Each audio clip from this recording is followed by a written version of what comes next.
if you don't believe in having them. The Biden administration and former DHS Secretary Mayorkas deliberately ignored the painful connection between their open border policies and the devastation wrought by illegally trafficked drugs on families, communities, and our country. Trying to have a country without borders led to an influx of illegal aliens, drug smuggling, sex trafficking, and tragically, far too many American lives lost. That dereliction of basic sovereignty left the Coast Guard in an impossible position.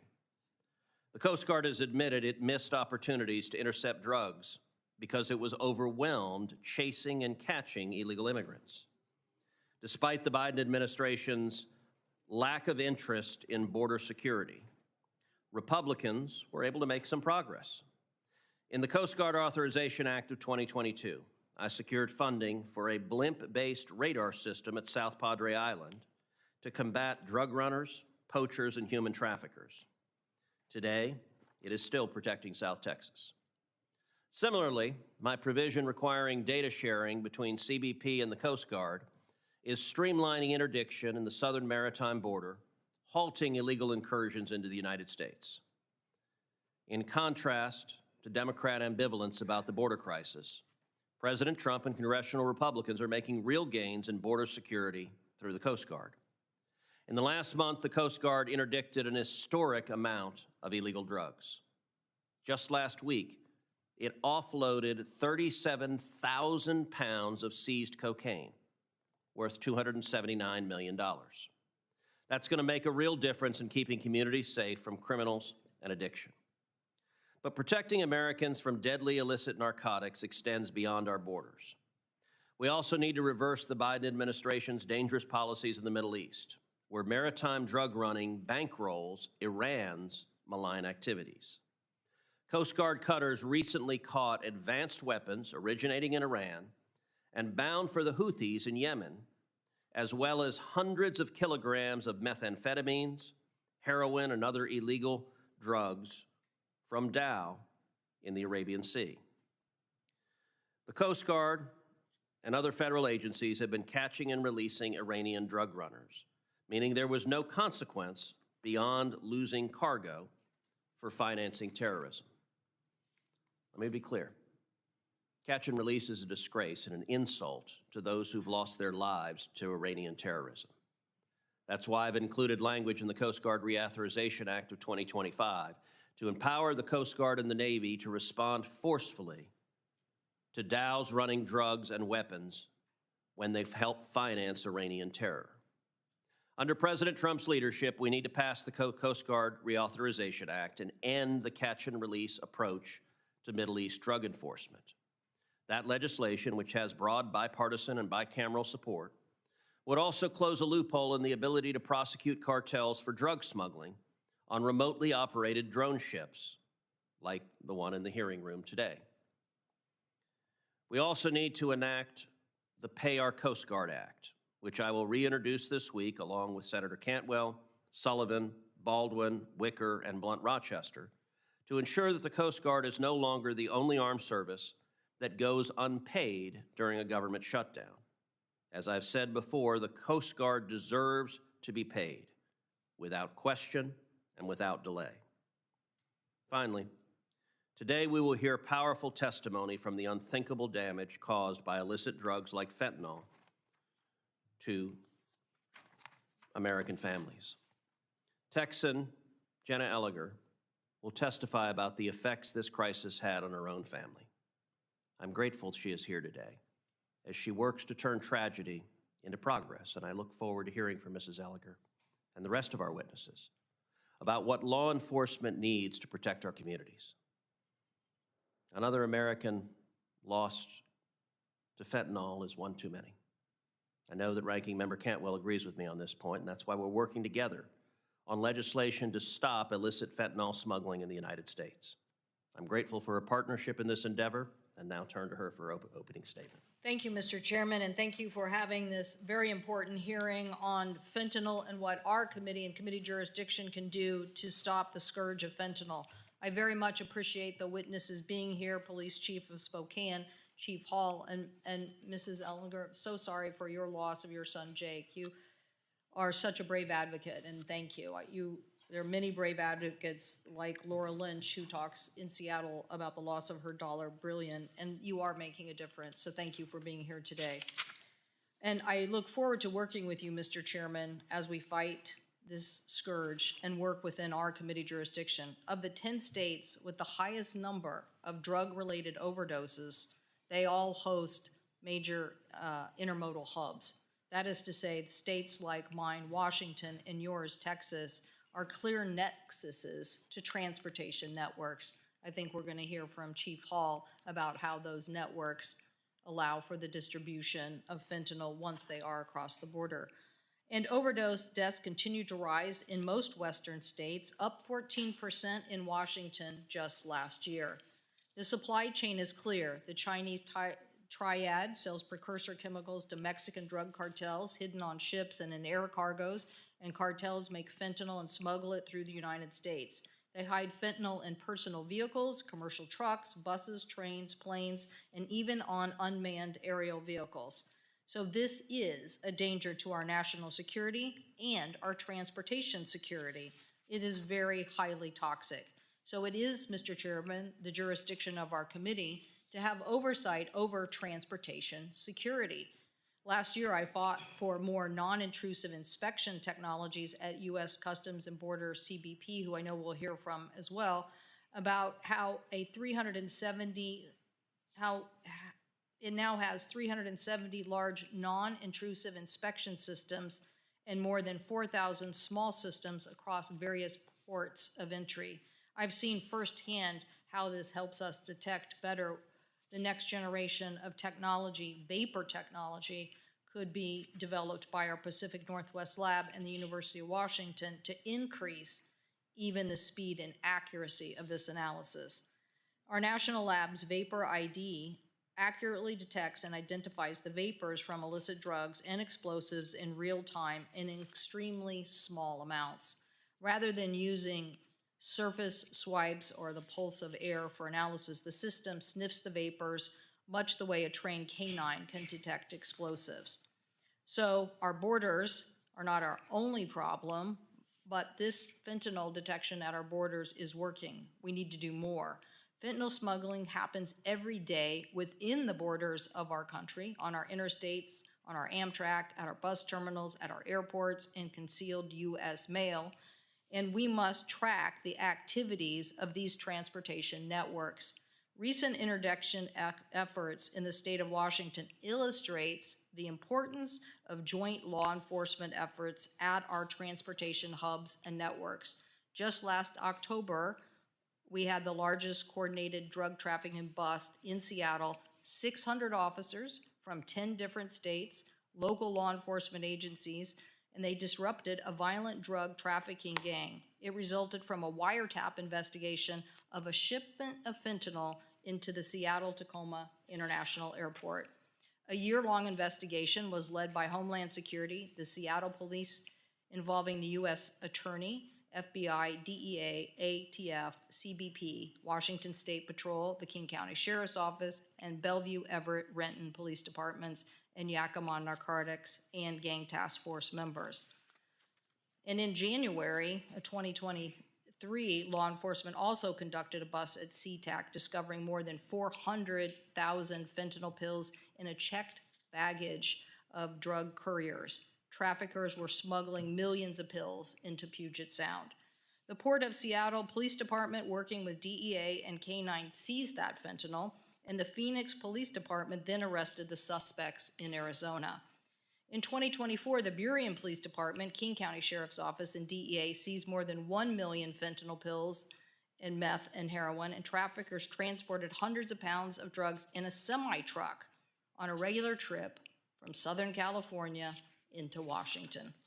So we must give law enforcement more tools to attack these transportation networks and stop the flow of these drugs into our states.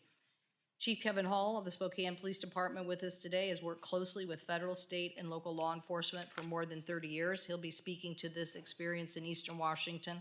and what he calls the superhighways for fentanyl distribution. As an enrolled member of the Colville tribe, he also knows that tribal communities have been hard hit by fentanyl crisis because it's another place to hide these drugs and these rings. And that is why last year I introduced with Senators Baldwin, Lujan, and Rosen the Stop Fentanyl Smuggling Act, largely supported by law enforcement, transportation, and forensic science groups, including the National High Intensity Drug Area. And so witness Shannon Kelly is a director of the National High Intensity Drug Trafficking Area Program. She's also a member of the Interdiction Coordinator at the Office of the National Drug Control Policy, so I look forward to asking her about this and the ways in which we can all work together to stop the flow of fentanyl, accelerate the development of next generation non-intrusive inspection technology, and build state and local forensic science capabilities. So I hope that we all can work together collaboratively. I think it shows that we can disrupt this trafficking. So I'm very pleased to work with you, Mr. Chairman, on these issues, and I appreciate your focus on the Coast Guard's critical role in this area.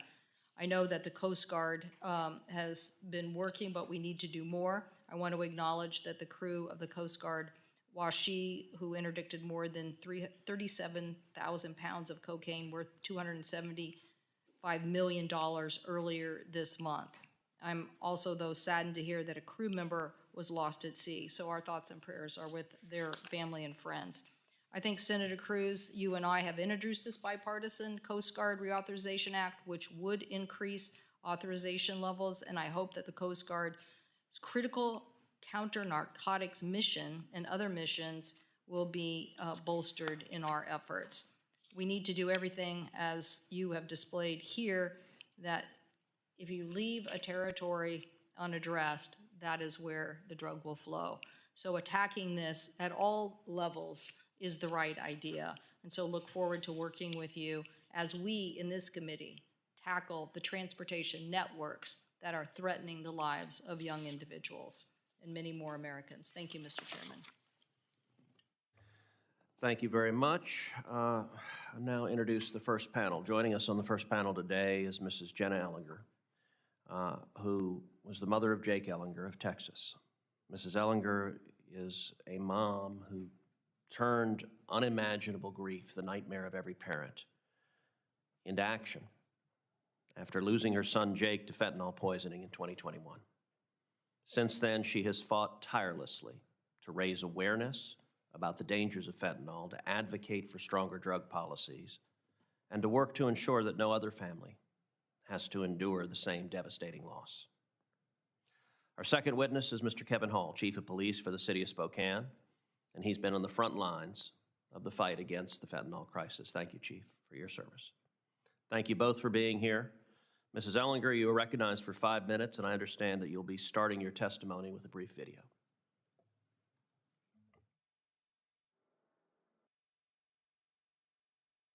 Jake was just a bundle of love and joy and happy from the day he was born. He loved sports, he loved being outdoors, he loved his friends, he had a very creative side. We all say he gave the best hugs, like in the entire world, just big old bear hugs. He played football at the University of Texas. Jake just had a fire about him, and it was a good way to like release that fire. He was a finance major in the School of McCombs when he passed away. His anxiety was pretty high the last probably year of his life, and I think it was just the pressure of school and football. We were in Mexico at a friend's daughter's wedding when I got the news that Jake had died. I was just in complete, utter shock. I mean, it's like an out-of-body experience because you just are like, no, not my child. That can't be right. The problem is the medical examiners are coming in and they're finding someone dead. They know it's not suicide because it's obviously not suicide. And so the only other box they have to check is accidental overdose. And it's not an accidental overdose, it's poisoning. These young adults are buying these pills thinking they're getting one thing and they're getting something else. I wish I could tell you that we found the person that sold it to Jake, but we did not. Basically, the DEA and the police were like, sorry, there's nothing we can do. We can't help you. We were so confused, like, how in the world are people getting away with this? And of course, my horror is if we don't do anything, more and more kids are going to be dying every day. And so what House Bill 6 does is anybody who is lacing drugs with fentanyl can now be charged and prosecuted, including for murder. The facts that I wish the average parent knew about the dangers of fentanyl is do not think it won't be your kid. I would have never in a million years dreamed that Jake would die of fentanyl poisoning. Like, this is happening every day to so many teenagers and young adults. So do not put your head in the sand and think there's no way this will happen in my family, because it could.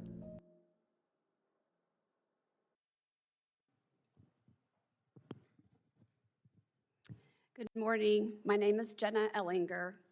I never imagined that I would be on the front lines of a war I knew nothing about. And then I received the life-shattering call that my 20-year-old son, Jake, had been poisoned with fentanyl.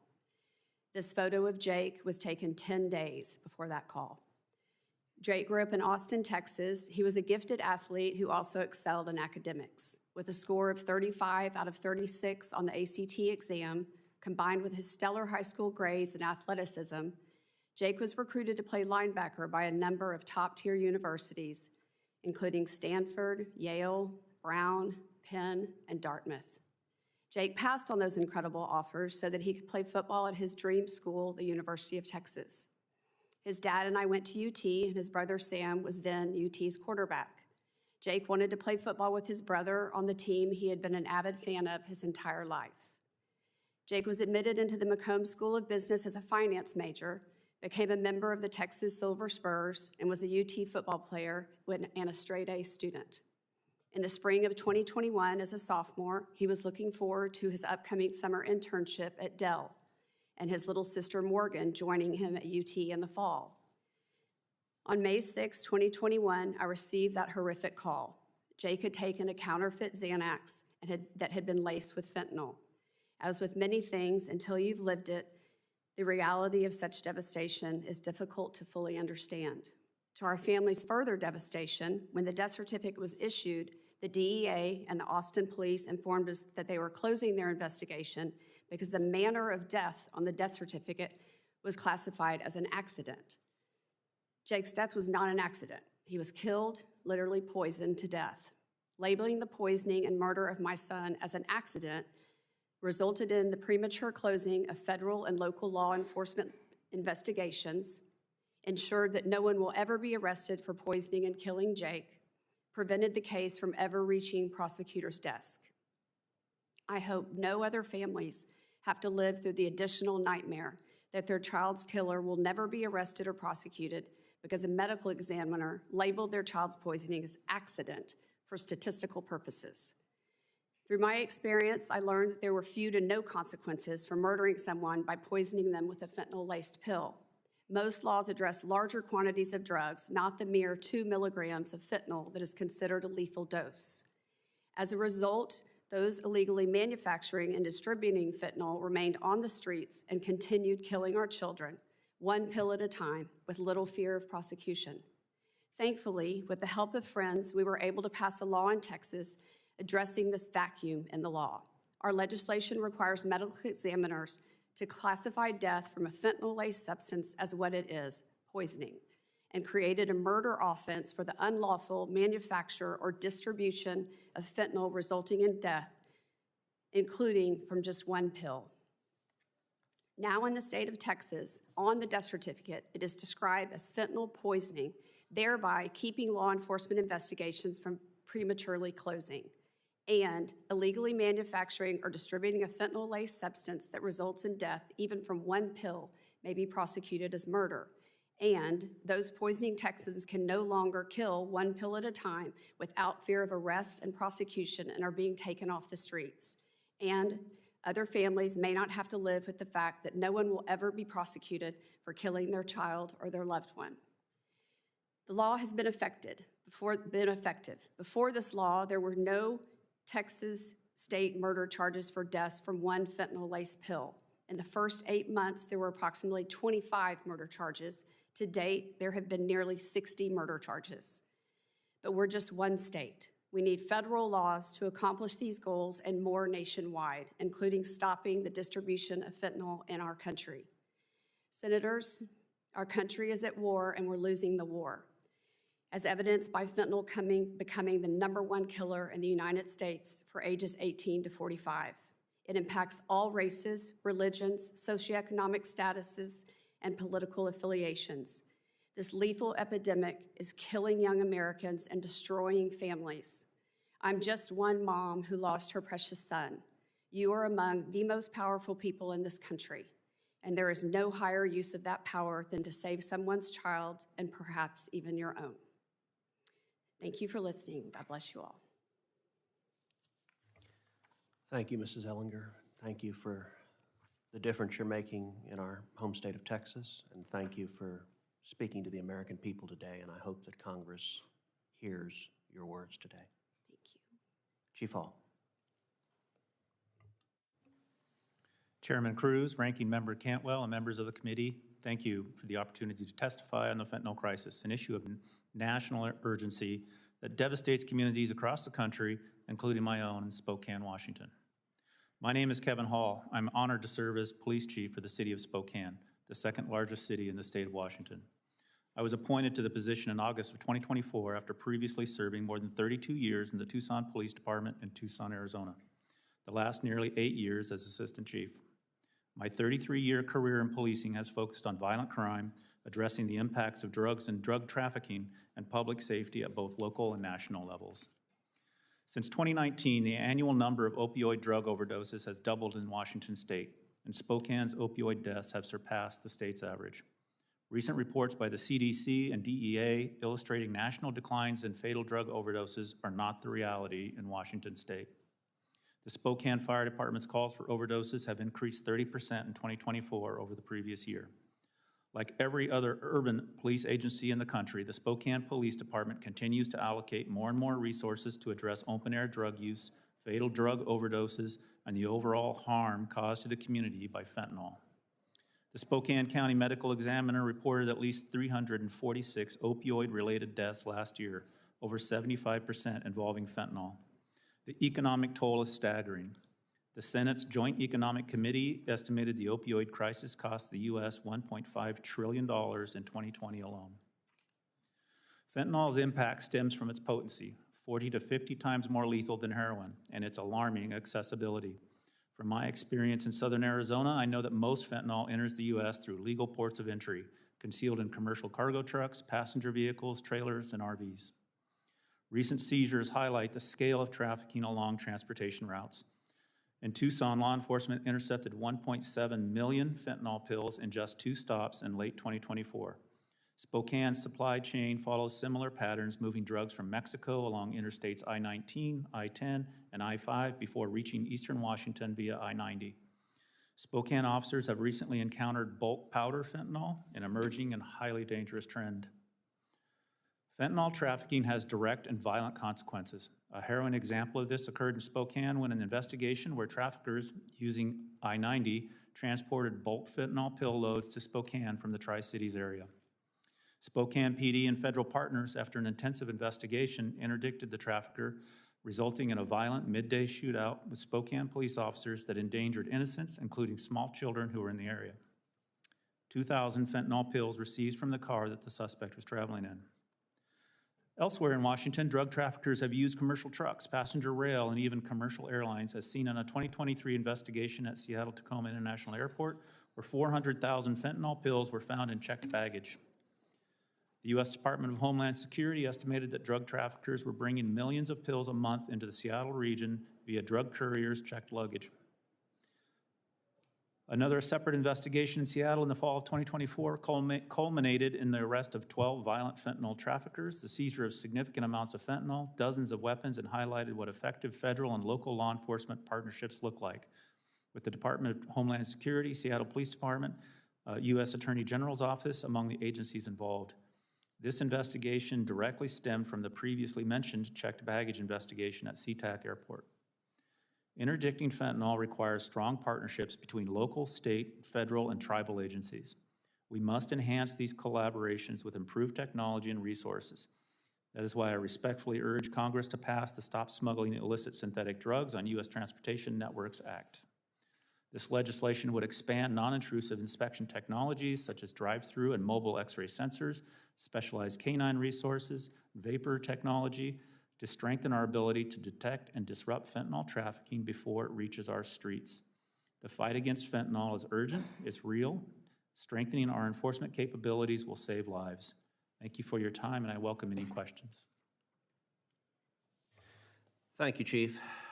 Mrs. Ellinger, I'm going to start with you. Thank you for coming and telling us about your son, Jake. As a father, my heart breaks for you. You have gone through a nightmare that every parent, every grandparent is terrified of experiencing. You've done an enormous amount in Texas to help prevent more tragic deaths. What advice can you give to parents who might want to make a difference preventing future fentanyl poisonings?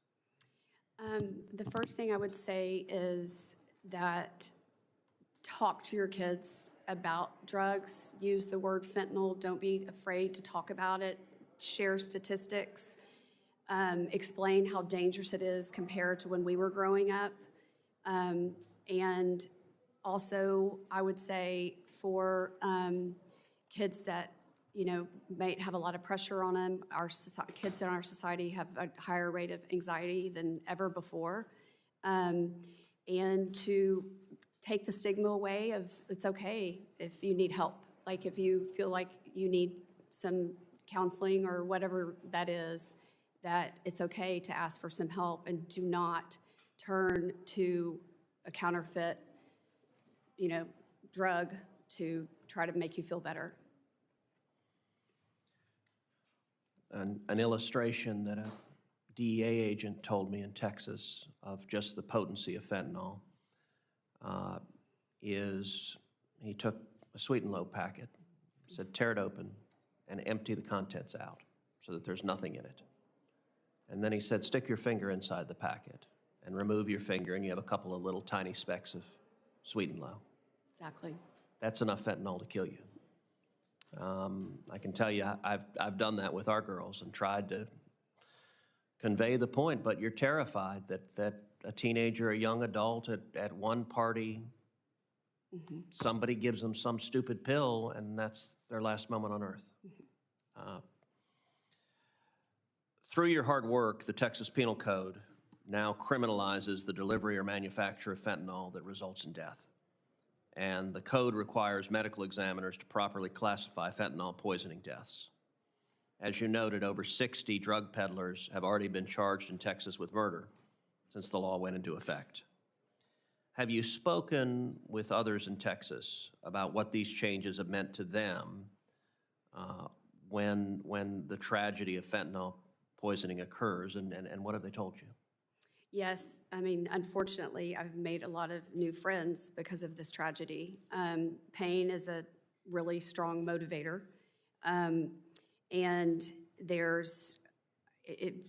anytime there is a fentanyl death, whatever the 7 degrees of separation, somebody will ask me, can you talk to this person? They just lost their child to fentanyl. And I'm like, absolutely.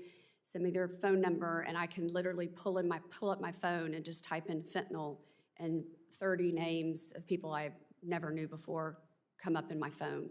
They're extremely thankful. It's a very motivated group of people, as you can imagine.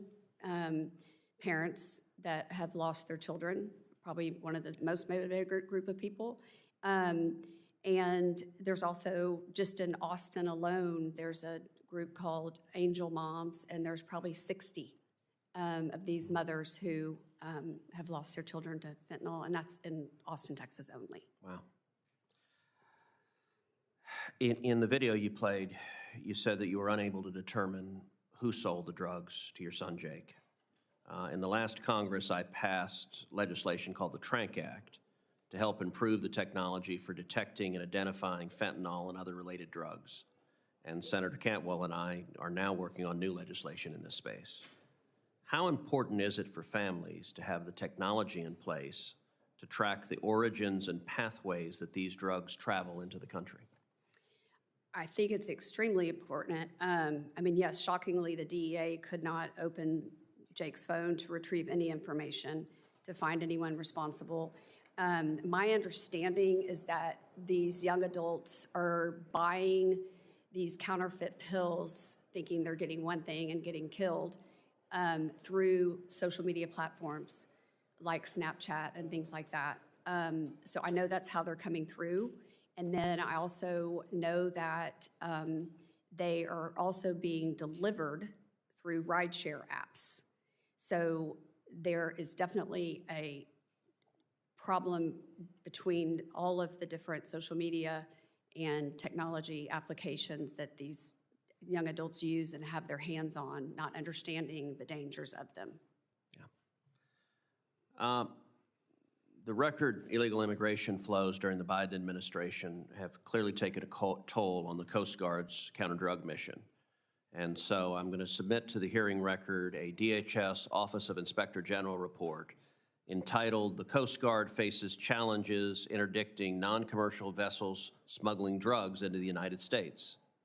This report notes that the Coast Guard did not meet its cocaine interdiction goals because it did not have enough cutters available to perform the counter-drug mission. Those cutters had been diverted to interdict illegal immigrants. The DHS OIG estimated that the Coast Guard could have interdicted up to an additional 89 metric tons of cocaine had those cutters been performing the counter-drug mission, and without objection, so ordered, entered into the record. And with that, I recognize Senator Cantwell. Thank you, Mr. Chairman. Thanks for mentioning the Trank Act. I too supported that important legislation, which is one of the tools. And I just want to say, Ms. Ellinger, again, you know, we've had, I think, 11 regional meetings in my state, and it's just, the story is the same. The story is the same. And the call is the same. We need more to alert. I'll never forget a high school student in Yakima, Washington, telling me that, you know, having an assembly once a year is not enough.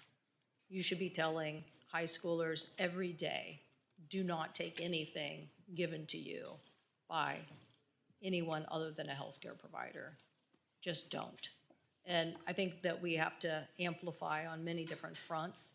We have to fight this scourge on many different fronts. So again, thank you for your willingness to continue to push on this. And you know, the jurisdiction of this committee is a little more on the transportation network, but your illumination of the problem just shows you what distribution does to destroy families. I want to ask Chief Hall about those distribution networks, because we hear a lot about the border and we want more security and detection at the border, but it's clear that these rings are so elaborate that by attacking the transportation network, we can discover and illuminate and catch these rings. And what have we learned about these networks and transportation system, and why is interdiction, like you've experienced in Spokane or Tucson, why do we need to expand the tools given to law enforcement to help with this? Thank you, Ranking Member Cantwell, for the question. There are a number of different reasons on why we need to do this, but primarily when I talk to my DEA, DHS partners, it's that we're catching a fraction of the illegal narcotics that are entering the country. Such a small amount. It looks huge on the newspaper, on the front page when we post shots of it for the media, but that's just a fraction of what's actually entering the country, and we're missing so much more, and we know we're missing so much more. The investigations, particularly the collaborative investigations with our federal partners, are where we're the most functional, and we see the most success. Bringing local, state, tribal, and federal partners together just enhances or scales up all of the skill sets and brings in quite frankly, the resources of the federal government that most of us don't have. But collaborating allows us to locate more to utilize the intelligence base from the federal government on international or national transportation routes, and through, like we said, rail, sea, air, and the interstates, which is where we're seeing most of this. The investment by the cartels, and make no mistake, this is all cartel-driven, is such that they will completely disassemble a vehicle, a brand-new vehicle, put as much narcotics into every single void inside that vehicle and then assemble it again. They will go through that amount of energy, put the vehicle back together, and put it on the road, and it's off on the freeways. The 1.7 million pills that I referenced in my opening statement, that was in 2 vehicles, 2 sedans, 2 nondescript sedans. That had to be completely disassembled in order to recover all of those narcotics. And how did you discover to check those? Investigations. Something told you. Yes, ma'am. Yeah. This is why I want us to have a more collaborative effort here, because when you look at the technology that we have at the border that is doing some of this detection, but like you said, they're tearing cars apart. And so what do you think a new vapor technology could help us do? Any tool will help us down this road, whether it's X-ray technology, vapor technology, even going to, like I call old school canine technology. They're all very effective in different ways, and having a layered approach and a cross-sector approach, multifaceted. This is a very complex problem. It requires complex solutions, and having all of those technologies and all of those different approaches is just going to enhance law enforcement's ability to detect and seize these narcotics. Well, I'm just going to be a little more clear about the challenges of getting a warrant on search and seizure are complex. But when you're at one of our ports or transportation systems and you have a you can do basically non-invasive way to detect the movement of fentanyl. That's what I want at every transportation hub, and because that will stop this flow. And I'm not going to stop all of it, but it will give us the tools that you're talking about. And then how can we best help too on the labs and the information? What's the gap there that we're seeing? I'm sorry, the labs? Locally, how you have to do the work to try to detect and figure out what you've acquired. A lot of it is just the sheer number, the backlog. So say we're working with the state lab in order to process the narcotics that we seize, and we have to wait for that processing in order to charge for the most part. So it's that kind of resource that is limited. And I know from my time in Arizona, it was the same issue there. It's just it's a capacity issue. There's so much illegal narcotics coming into the country and so few people doing this work, including lab personnel, law enforcement, even harm reduction agencies that we work with. Going to an earlier point is we inform them everything that you see out on the street, from marijuana to what you think is cocaine to what you think is a prescribed pill, is going to have fentanyl in it. What we're finding out is everything we test has fentanyl in it. So we just tell everybody, know what you're taking, it's fentanyl. Thank you, Mr. Chairman. Thank you, Senator Cantwell.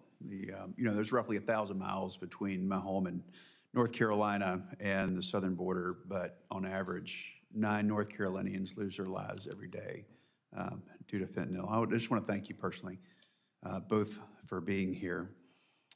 When I talk to law enforcement officers in all 100 counties in North Carolina, I repeatedly hear that every single county in North Carolina is a border county, largely because of the prior administration's policies, but I think that we are on track to do much better. The county next to where I live, the sheriff there, he said, we just had a traffic stop. It looked like some of the pictures that were shown earlier.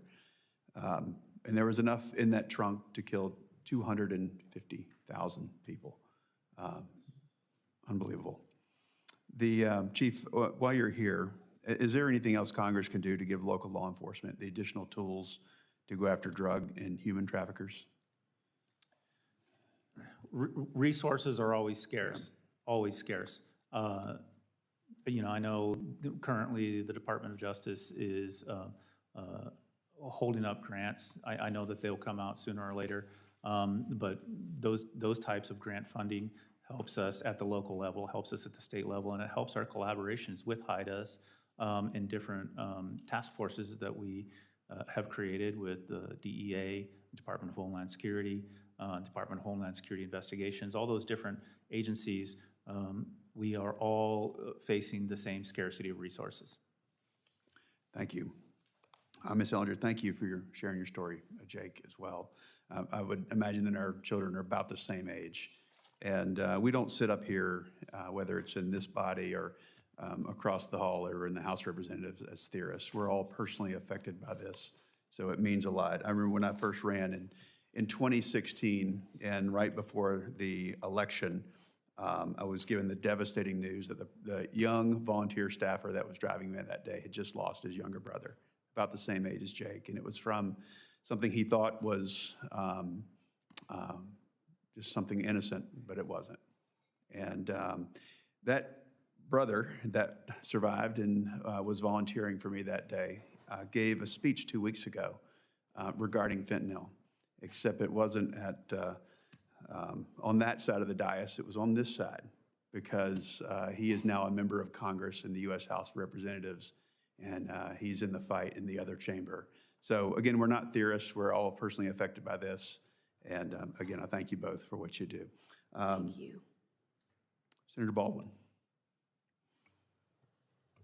Thank you, Mrs. Ellinger. Thank you so much for being here to bravely share your story about your family and your son. And I thank you for your tireless work to bring attention to this tragedy. I believe to my core that your efforts are saving lives. And I'm heartbroken for your family's tremendous loss. I've heard from and sat with mothers in Wisconsin who have shared with me stories just like yours. Fentanyl is devastating families and communities in my state, and we know throughout our country. And I'm committed to fighting this deadly epidemic on all fronts. And I know my colleagues, as you've already heard, are hearing similar demands from their constituents. Congress has taken a few important bipartisan steps in the right direction, but clearly there is so much more work for us to do. So, Mrs. Ellinger, it is thanks to the brave advocacy of people like you that this important issue remains really forefront in our work, and I thank you for that. Chief Hall, I want to thank you for your work both in Tucson and now Spokane in the front lines to protect Americans, and we have to make sure that we're putting every resource possible towards protecting Americans and stopping the movement of deadly fentanyl and illicit substances across our borders, but also throughout our communities. For that reason, I worked with Senator Cantwell to introduce a bill that would stop smuggling of drugs through our domestic transportation networks. We've already heard that bill elevated during this hearing, and I am eager to collaborate with both Senator Cantwell and Senator Cruz, again, this Congress, to continue that work. I'd love to hear your recommendations, Chief Hall, about actions the federal government can take to improve the coordination between local law enforcement and other levels of law enforcement, but also additional resources that would help you and your colleagues detect and seize the illegal drugs right on our own streets. Like my colleagues, I've held many first responder roundtables throughout the state of Wisconsin.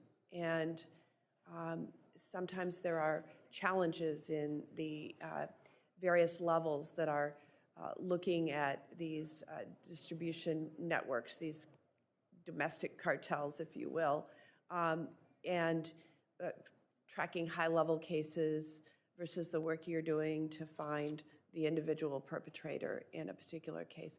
Can you please share a little bit more about that? Sure. Thank you, Senator Baldwin. I appreciate the question. And I'll try not to get myself in trouble here. It's a tough question. There are so many different things the federal government can do and have done in the past, quite frankly. We have always had a good partnership with our federal law enforcement partners. But I think sometimes I would submit one of the first things we could do is draw back a little and look at a wider perspective of what we're dealing with here and define it is transportation networks, and disrupting those networks in any way, shape, or form will disrupt the marketplace, the business model that these cartels operate under.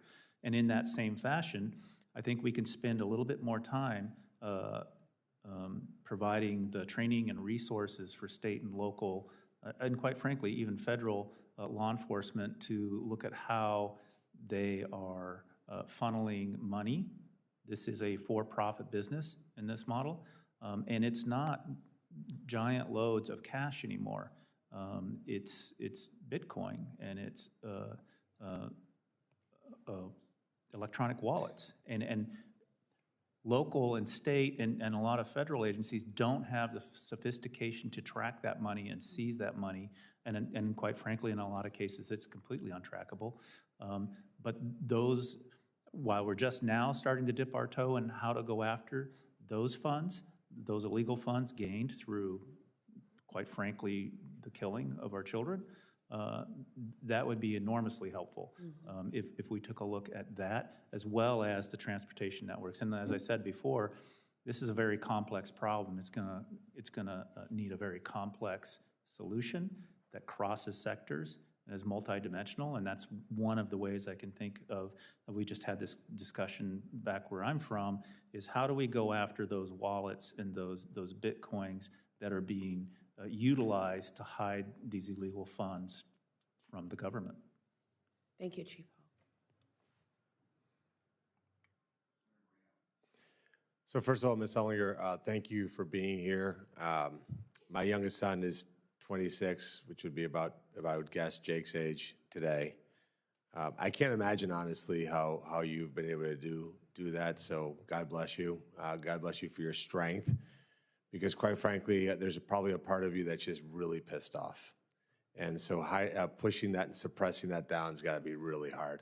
And I'm really pissed off too, because I've seen the federal government do so little to attack this. I mean, you said something in your testimony that really stuck with me, which is we're at war and we're losing that war. Would you agree? You feel that way? 100%, and I am so thankful for this administration and for being here today, because it's, as you said, it's so painful just to live with not having Jake every day, and then to just know that our amazing country is just, it felt like to me, was doing absolutely nothing, and more and more and more and more children were dying every single day, and it just doesn't make sense. Yeah, in Ohio, we probably lose about 4,000 people a month to fentanyl poisoning. And you look back and you go, okay, like, if we're losing 4,000 American kids every year just in Ohio, 110,000 around the country, you would think that would be like a 12-alarm fire in Washington, D.C. over the last 4 years. Yet, what did we do? Exactly. We didn't do anything at the border, like nothing. In fact, sat here on their hands while they knew this was going on. And so I get the sentiment today from the other side, but honestly, to me, it falls so short. Number one, what did President Trump do? Declared the Mexican cartels foreign terrorist organizations. We should wipe those animals off the face of the earth.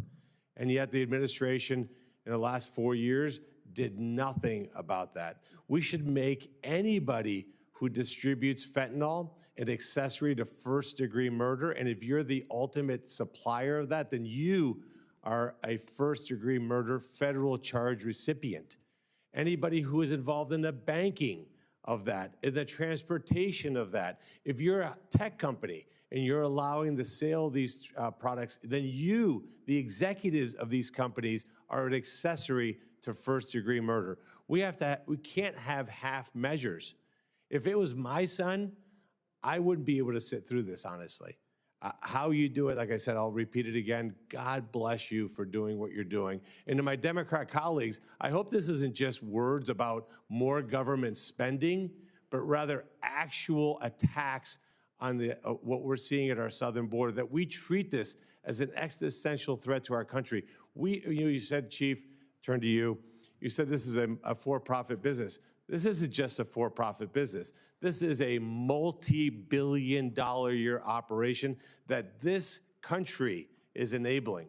This country and this administration and the majority that had control of Congress over the last 4 years, they made these drug cartel members so insanely wealthy. Those are the billionaires that they should be talking about when they rant on a Senate floor that they're going after. And Chief, you said something, God bless you too, for the work that you do and all law enforcement does. But I just push back a little bit on something you said. You said that most fentanyl comes across legal ports of entry. We don't know that.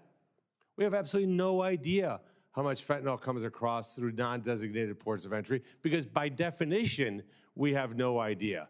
When I've been on the border, you look at what the Border Patrol agents are doing, where you have the surge of human trafficking on one side, these fake asylum claims that my colleagues won't even vote on a bill to say, hey, you can't claim asylum through a non-designated port of entry. They won't even agree to that, to say, hey, if you're going to claim asylum, you got to do it at a legal port of entry and you got to wait. No, they want to parole these people into the country, which is insane. So the Border Patrol agents have to go to those non-designated port of entry. I was in Del Rio when the Haitian surge happened. There were ports of entries that were wide open. These were streets that were available. So we have no idea what comes across there. And we have to go right at the root cause and make the punishment so severe.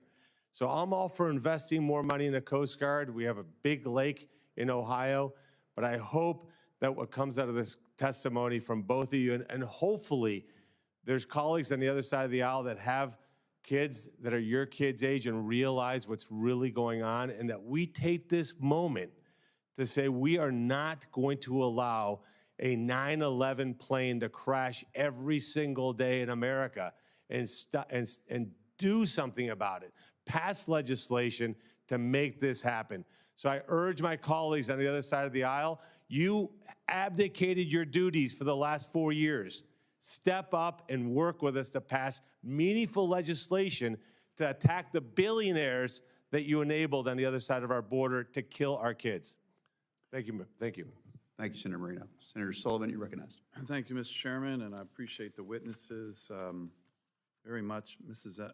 Ellinger, I want to extend my condolences too. Just read your testimony. Sounds like Jake was an incredible, amazing, gifted young man. I'm very sorry, really sorry for your loss. Thank you. Is that his UT uniform on right there? Yes, sir. My mom went to UT, so Awesome. I've been a Longhorns fan for a long time. But, let me ask a question. We have maybe you've met her. If you haven't, it would be really great because you're very similar to her. We have a very courageous woman in Alaska named Sandy Snodgrass. She's kind of had the same experience that you have. Her son Bruce was killed by a fentanyl overdose, like Jake. It was laced with something, and so she's done what you've done, which is kind of taken this horrible grief and that most people can't even imagine, and used it in a way to push for public policy changes in state law. She's done that in Alaska. And then she and I and our governor, we've teamed up on this big campaign we launched about 8 or 9 months ago in Alaska called One Pill Can Kill. And I don't know if you're familiar with that, but what we're trying to do on that is to get to prevention, to let the young people in Alaska know that, hey, if you're taking a pill or smoking a joint, you might have no idea that this is laced with fentanyl. Believe it or not, my state in the last 2 years has had the highest overdose rates of fentanyl of any state in the country, Alaska. 4,000 miles from the border. So when people say, oh, what do you guys care up in Alaska? You're far away from the southern border. We care because it's killing our kids just like it's killing kids in Texas. So are you familiar with the One Pill Can Kill campaign? And have you guys done it in Texas? And I'd really like to get your sense of prevention. We're trying to we put this big campaign together, gotten all the high school kids and even junior high kids involved to do PSA announcements so they can learn from each other. I think it's most effective when it comes from peer to peer, not senators and governors telling them. So what's your sense on that? And I really appreciate your courage for being here. I know probably every single day you're missing your really wonderful son. Yes, thank you so much. We actually, Governor Abbott in the state of Texas had a One Pill Kills campaign. Oh, good. And if you drive in the state of Texas on any highway, you will see signs that say One Pill Kills. And many people have also put up billboards with their children's pictures on them. Wow. Saying fentanyl kills. I think all of those things help. I 100% agree with you that coming from the younger generation is more impactful. Yeah. Part of the frustration for me has been, has anybody thinking about the fact that this is our future? These young people that are dying, that are getting wiped out in large numbers, that's the future of our country. So what is going to happen in 10 years when we have this horrific gap? Yeah. Because we've lost so many of them. My son is in the NFL, and they do the NFL Cause for Cleats. Yeah. Cleats for a Cause, I'm sorry. And he, and then one of his friends also, who he played with at UT, wore their One Pill Kills fentanyl awareness cleats and got a great response from that. I think, like Senator Cantwell said earlier, we have to come at this from every angle. Yeah. It can't be, here, let's just go here and let's look at this. It is like we were saying, it's a war. It is a war. And we're losing. We're losing bad. Well, if you have ideas from what you learned in Texas on the One Pill Can Kill campaign, prevention, right? So young people are aware. A lot of young people are not aware at all that this is taking a pill like that that's not a prescribed pill that they got from a pharmacist can be a Russian roulette death sentence. It's exactly what I call it, is Russian roulette. I mean, it's in cocaine, it's in pot, it's in all of the things that in our generation people could experiment with, and they had no fear of dying. They just were making a really stupid mistake. Yeah. And a bad choice. Well, look, we might look at kind of nationalizing some of these ideas of prevention. Real quick, so thank you again. Chief, I just had a quick question, too, for you. You served up in kind of the Pacific Northwest area and then down along the border. Any major differences? And then this is probably for the next panel, but what always really frustrates me on this is that Xi Jinping is a dictator, right? I mean, nobody does anything in China without his permission. And the flow that continues from China, he did a deal with President Trump. He did a deal with President Biden to stop this flow. And, it's more what we call promise fatigue with the Chinese. They make big announcements and they never keep their promises, even to our leaders.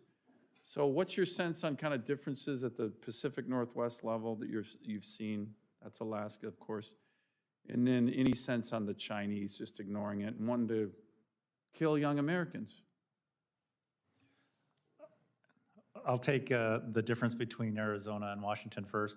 The biggest difference I see is we would interdict massive loads in Tucson, Arizona. Tucson is 60 miles north of the international port of entry.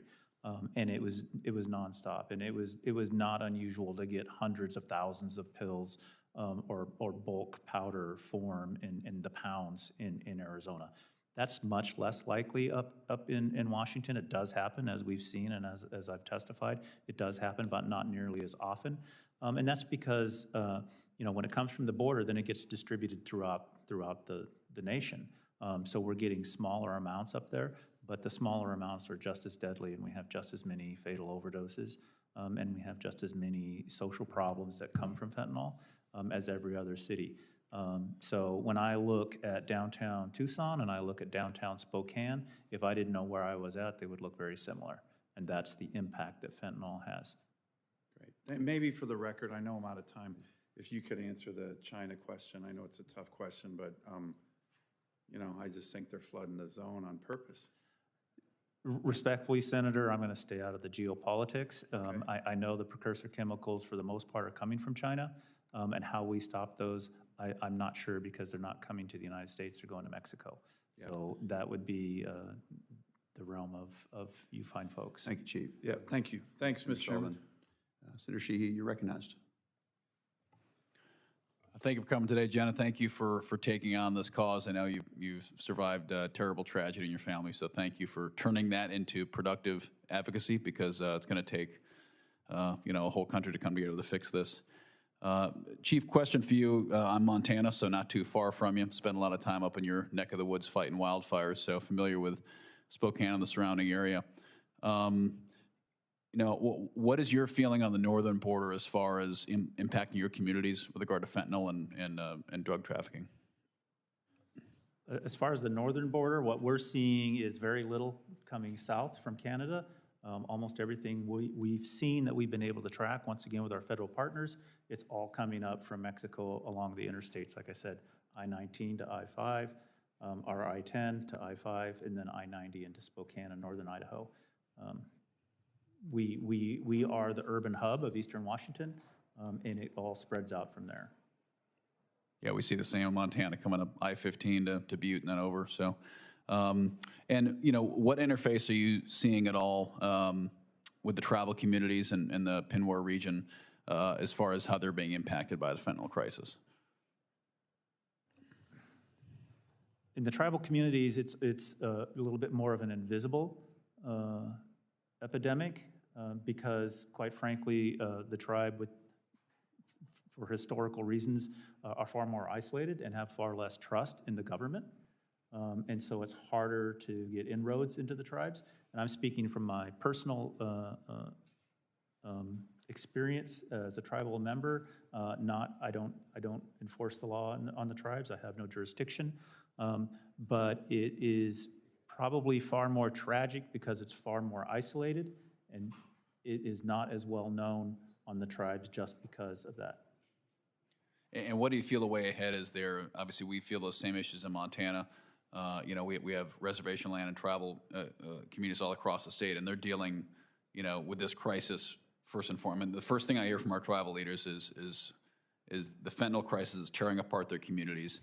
And, you know, they fall into, as you well know, a very unique law enforcement construct with their sovereignty, but they still want their streets cleaned up. They still want their kids to be healthy. So given your experience in the region, what do you think are some ways ahead where we can start to thread that needle, where we can still respect the sovereignty of our tribal communities, but help them battle this epidemic and win?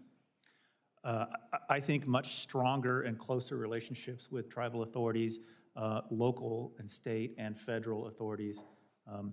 I think we're getting there, at least in my region, in the Spokane region, with the Spokane tribe, Kalispell, Colville, all of those tribes. We're getting to a point where our relationships are getting stronger, where we understand this is a common issue that's killing all of us. It doesn't matter if you're Native or Indigenous, if you're from Spokane, or if you're from OMAC. It's still going to kill you. And so we all need to come together. And I'm starting to see that collaboration and that cooperation amongst the tribal folks, the state, local, and federal as well. Great. Thank you for making the trip out. I yield back. Thank you, Senator Sheehy. Senator Murkey. Thank you, Mr. Chairman. I'd like to begin just by expressing my deepest condolences to you, Mrs. Ellinger, for your great loss, tragic loss. I'm just so sorry. We want to do everything we can in order to, in the future, do a better job. Because you're right, we are in a war against fentanyl, and that means we need every resource possible. We need to be tracking every overdose death. We need everyone to have access to naloxone, to reverse overdoses. We need enough providers and access to medications like methadone and Suboxone for people struggling with addiction. We need communities and law enforcement to have funding to prevent fentanyl from coming into their communities and respond once it's there. President Trump and I had lunch in September of 2017 as he was heading for a trip to China. I was the ranking member on that committee on foreign relations. And I talked to him about how important it was to tell President Xi to just stop those precursor chemicals from coming from China, because we were losing 80 to 100,000 people a year. And I also recommended to him that we work together on a bill to have detection devices along the southern border, and that there were actually devices in place that could detect that fentanyl from coming across the border. And in February of 2018, I stood with him, and he gave me the pen as he signed the bill to provide those tens of millions of dollars for the devices along the border to detect fentanyl. So I know it's just such a very important issue that we have to deal with. So Chief Hall, does your police department have to balance both stopping fentanyl smuggling and responding to the overdoses from fentanyl? How do you handle that? It is a balance, Senator, and thank you for the question. Once again, it's how we prioritize the workload, and as you know, we're understaffed. Washington State is severely understaffed. I think it's number 50 out of the 50 states on a ratio of officers to population. So we struggle with that and allocating the appropriate amount of resources to addressing this issue. However, it is an issue of life or death, so we take that on seriously. So how important is it for you, Chief, for Spokane to continue to receive sustained and reliable funding for all of the work that you're doing to take on the fentanyl crisis? It's incredibly important. It's incredibly important. Funding is what we live on. That's how we pay my officers. That's how we pay for the technology that we use. It's how we pay for the programs that we use, some of which that you just mentioned, including naloxone, the administration of buprenorphine, and our work in the harm reduction area, trying to keep people alive. And I am just so concerned that this Trump administration is too busy making drastic, unfocused cuts and engaging in political stunts rather than actually focusing its energy and addressing the fentanyl crisis, because the reality is that cuts to federal research will slow down finding better ways to test for fentanyl, to improve upon that. And as you know, a border wall is not going to stop all of it, no matter what. You're still going to need these additional resources that you have in the community, because it's going to come through legal ports of entry still, to some degree, no matter what happens. And disrupting funding to organizations dedicated to responding to the overdose crisis will just slow down the life-saving efforts that you engage in every single day. When we're talking about overdose and fentanyl epidemic, playing politics is just not going to solve the problem. You need the resources to do it. So, and that's why I worked with President Trump to have my Interdict Act be signed. That was a pragmatic, bipartisan. I did it with Senator Rubio in order to put that in place. But we need more equipment. We need more high-tech equipment, even at the local level. We just need more resources in your hands, which is why I introduced the Stop Fentanyl Overdoses Act to enhance information sharing between healthcare providers and law enforcement and to educate communities. So I thank you, Chief. I thank you, Mrs. Ellinger. You've come here with serious efforts that you are recommending to us, and you deserve a serious response. And that's what I'm committed to having Congress provide for you, not just chainsaw solutions to the problem. We have to focus in on where your needs are the greatest. I thank you. Thank you, Senator Markey. Appreciate that. I want to thank you both for being here. This has been very important, very insightful, very helpful. And whether it's law enforcement or personal experience, it matters a lot to us. We want to conclude this panel, and we want to welcome our next panel, if they would please come forward to the witness table now. Thank you both so much.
I might have to keep talking to you about it, but it's helpful for now.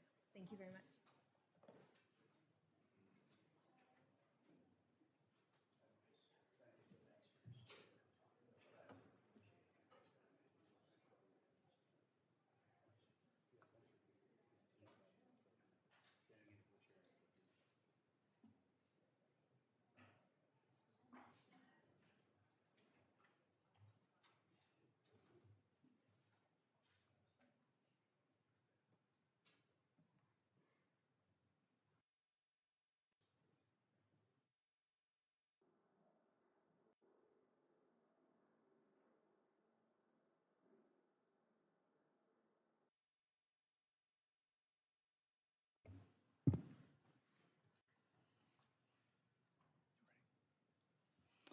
Our second panel of witnesses today include Ms. Shannon Kelly, Assistant Director, Office of National Drug Control Policy, U.S. Interdiction Coordinator and Director, National High Intensity Drug Trafficking Area Program.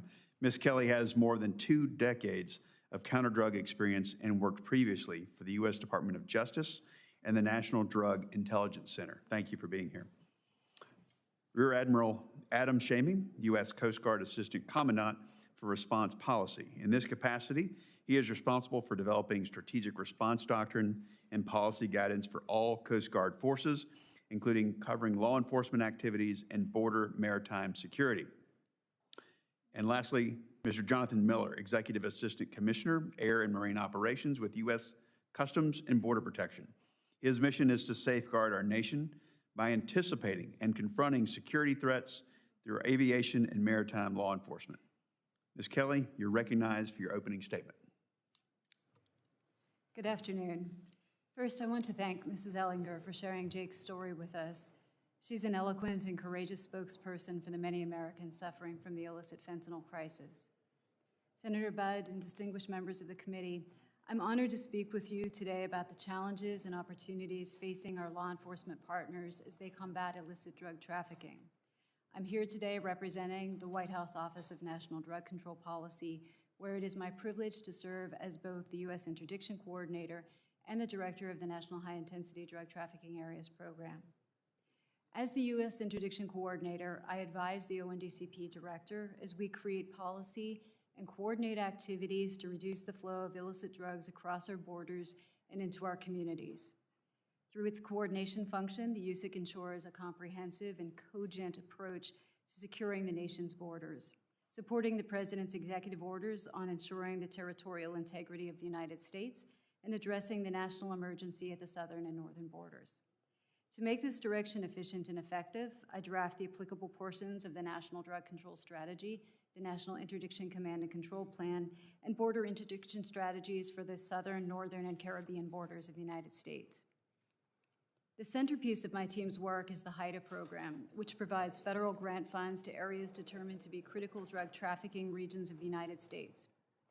HIDTA allocates nearly $300 million in federal funding to support the strategies developed and implemented by coalitions of federal, state, local, tribal, and territorial partners. I deeply appreciate Congress's strong bipartisan support of the HIDTA program and want to personally thank you for your support for the HIDTA program.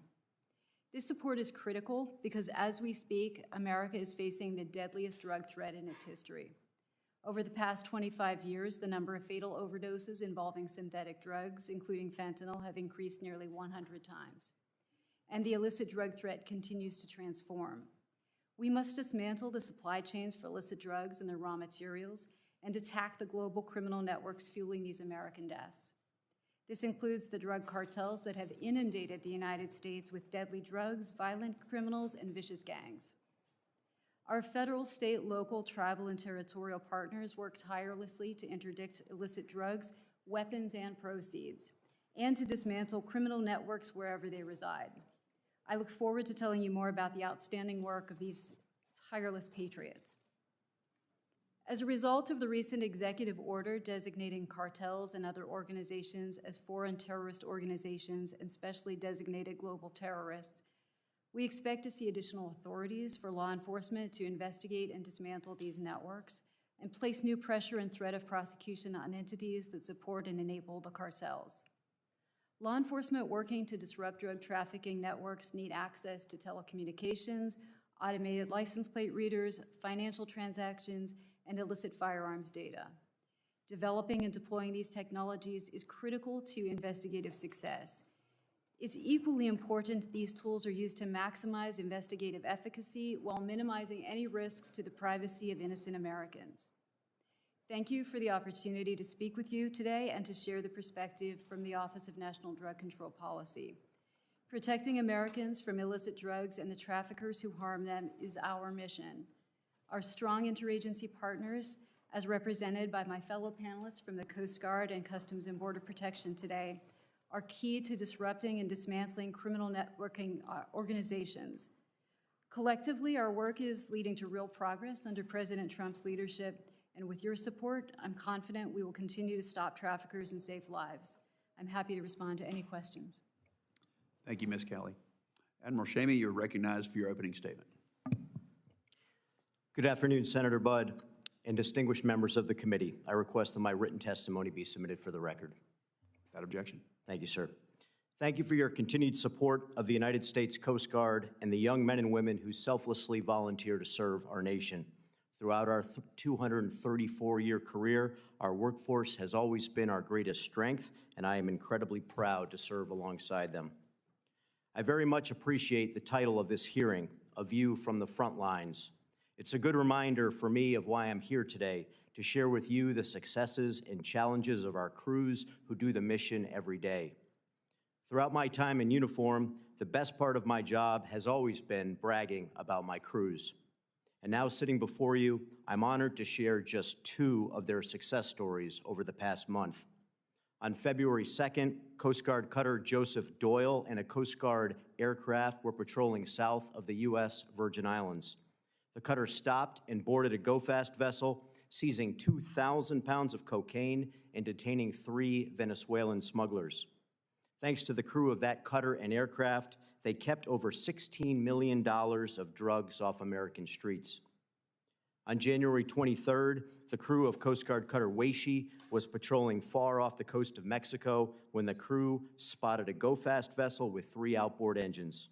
The Coast Guard helicopter employed their precision marksmen to shoot the outboards, and the boarding team seized 6 tons of cocaine valued at almost $100 million, and they detained 10 smugglers from Mexico and Ecuador.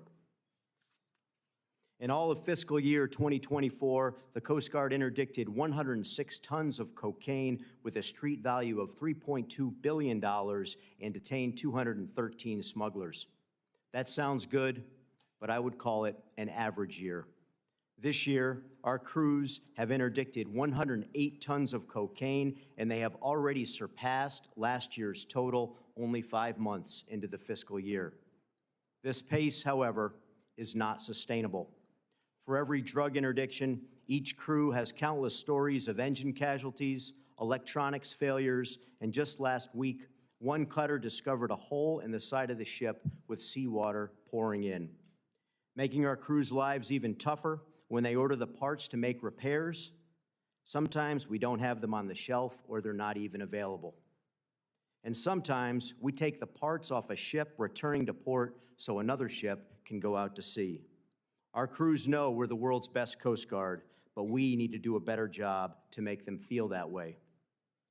I've talked a lot about cocaine because bulk cocaine is smuggled at sea. The interdiction of cocaine matters because the same cartels who smuggle cocaine produce and smuggle fentanyl.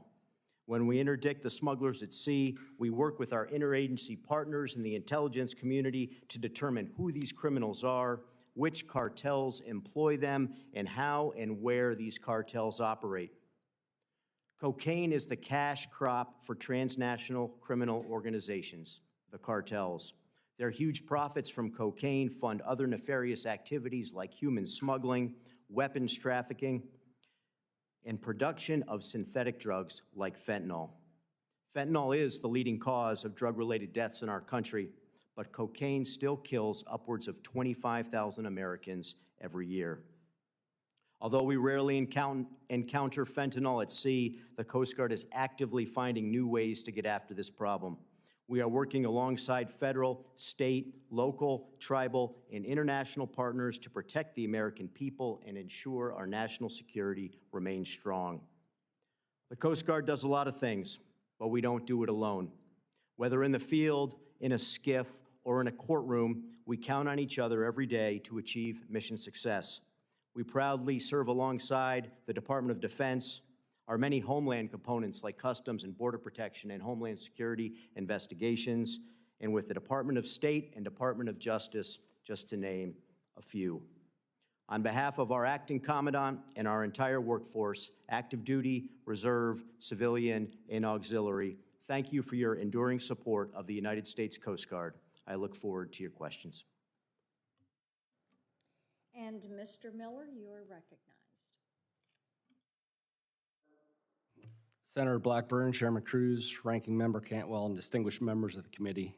It is an honor to appear before you today on behalf of the men and women of Air Marine Operations to discuss our critical role in interdicting illicit drugs in the U.S. territorial waters and maritime approaches as part of U.S. Customs and Border Protection's comprehensive approach to border security. While AMO has existed in its current form for less than 20 years, its origins trace back to the legacy U.S. Customs Service, and we continue to meet a longstanding need for specialized air and maritime border security capabilities. Our operators are sworn federal law enforcement agents with a broad range of authorities to conduct counter-narcotic operations across land, air, and sea domains. Maritime domain presents unique national security challenges. Unlike air and land environments, coastal waters are vast, less restricted spaces. Countless vessels enter or operate in U.S. territorial waters every day, making detection of illegal activity and apprehending associated smugglers challenging. Many smuggling crafts hide in plain sight amongst legitimate traffic, while others transit remote areas far offshore, trying to elude detection altogether. Smugglers also use a variety of vessels tailored to the area and amount of contraband they are smuggling to best evade detection, including modified fishing boats, go-fast vessels, pangas, low-profile vessels, and semi-submersibles. Vessels are also much faster than they were 20 years ago, often leaving law enforcement little time to interdict them before reaching our shores. Drug smuggling activity in the maritime environment is a perpetual and dangerous threat to U.S. border security. Of the 234 pounds of drugs AMO seized in FY24, approximately 76% occurred in the maritime environment. In addition to high maritime drug interdiction rates, smuggler aggression and violence has also been on the rise. Since 2006, AMO has used disabling fire on the engines of fleeing smuggling vessels nearly 350 times, with more than half of those happening in the last 4 years. In November 2022, 3 of our marine interdiction agents were shot, and one, Michael Maceda, was tragically killed during a vessel stop with smugglers off the coast of Puerto Rico. The threat of illicit maritime activity is persistent and dynamic, but AMO